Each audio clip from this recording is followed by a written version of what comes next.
I decided to try some Gasseri yogurt.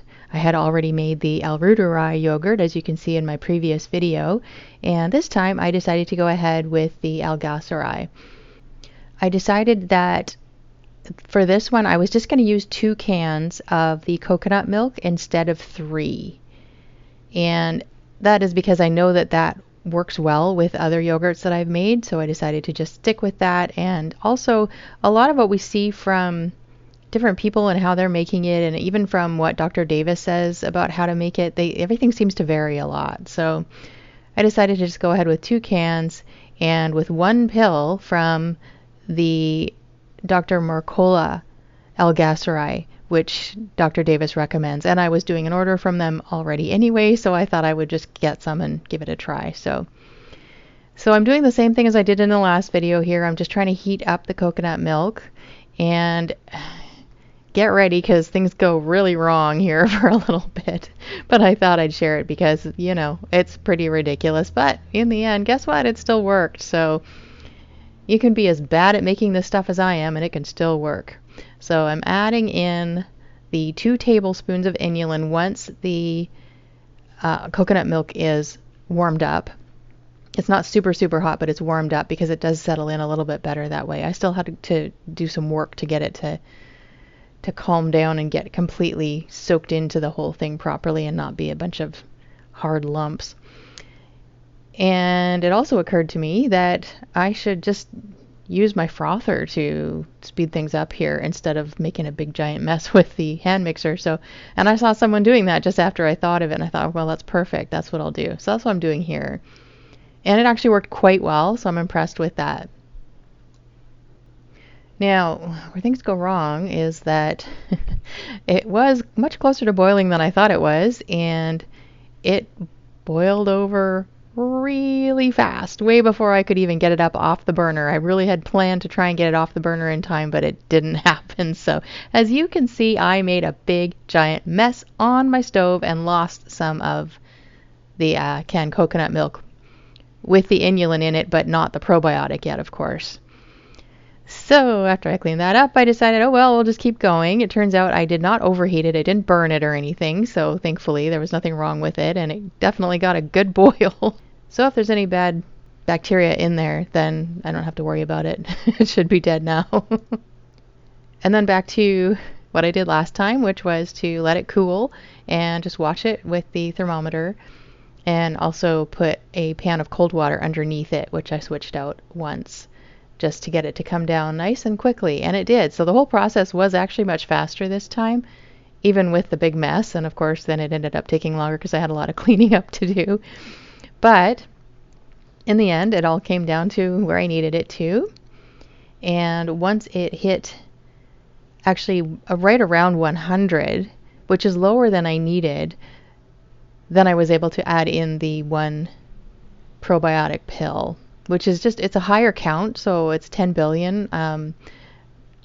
Again, there's different discussions on how much you should put in, whatever. That's what I went with, was the 10 billion, so just the 1 capsule, which is great because that would mean that I've got lots of capsules, so I could make this yogurt quite a bit.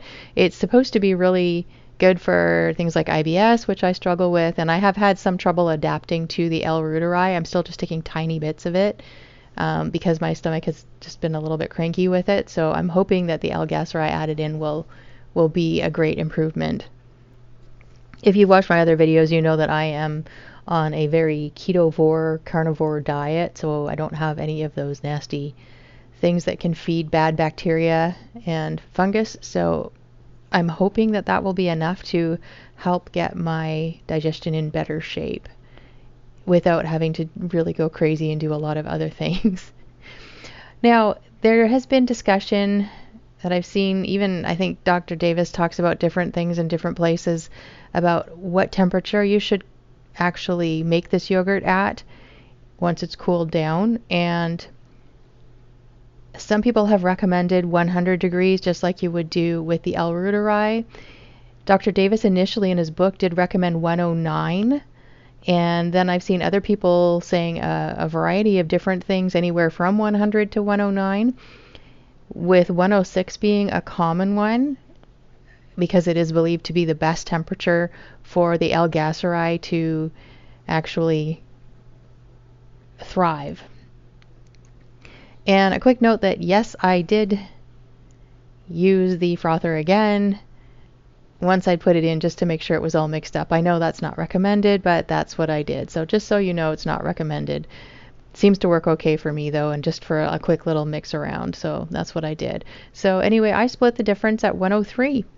And when it came out, what I can't show you here is actually because of how everything went with this, it ended up being that my husband got up early in the morning to put it in the fridge for me because I ended up getting it ready to make earlier than I had planned, which meant having to get up early in the morning. So not crazy early, but a little bit early for me with my health problems. So he was very kind enough to get up and not only take it out and put it in the fridge once the yogurt maker was done, but he also checked the temperature, and it actually was at 109. So this is, as I've said in previous videos, this is the ultimate yogurt maker, and I had set it at 103 and left it and did not take the lid off at all.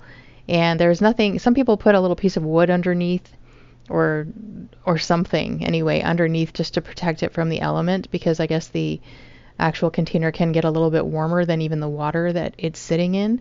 So it came out at 109, and I'm going to say that seems fine. It should be, because that's even the temperature that Dr. Davis recommends for it. And so what happened next is that I tried it that same day once it had kind of been in the fridge for a few hours, and I really like the texture of how this came out, which was not surprising because I have used this amount of thickener before, which was the agar, as I mentioned in a previous video. And trying it, this one was quite different than the L-Reuteri. This one is very tart, very strong flavored.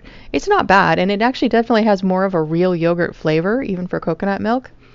But compared to the L-Reuteri yogurt, that stuff is creamier and very mild. This is not mild at all. So it's going to be an interesting thing to have the two together, because I think that both have a lot of potential, and I'm looking forward to being able to eat enough of this that I could maybe mix in a little bit of something else with it, whether it be some cinnamon or just a little bit of sweetener, a little bit of fruit, something. I say fruit, I have no fruit in my diet and haven't for a year and a half now, but I may want to put a little bit of berries or something like that in with it just to play around with it and see what we can do and keep it low carb anyway. So that's what I have ended up with today. So even with all of my blundering, it still worked. And I hope that helps you to see that, hey, if I can make this kind of yogurt, even with my just trying and learning and making mistakes and everything, and it can still come out okay, then you probably can too. And I still like the Ultimate because it seems to do the job, and I did know that the temperature can vary a little bit, so that's just something to keep an eye on. And if we're worried about it climbing a little bit too much, make sure you've got enough water in it for one thing. That's really important. But also just maybe look at putting a little something underneath the containers if you need to help protect them from the element. And I'll keep on playing around with this as I use it, because I'm looking forward to making lots more different kinds of yogurt with it. So thank you for watching, and God bless.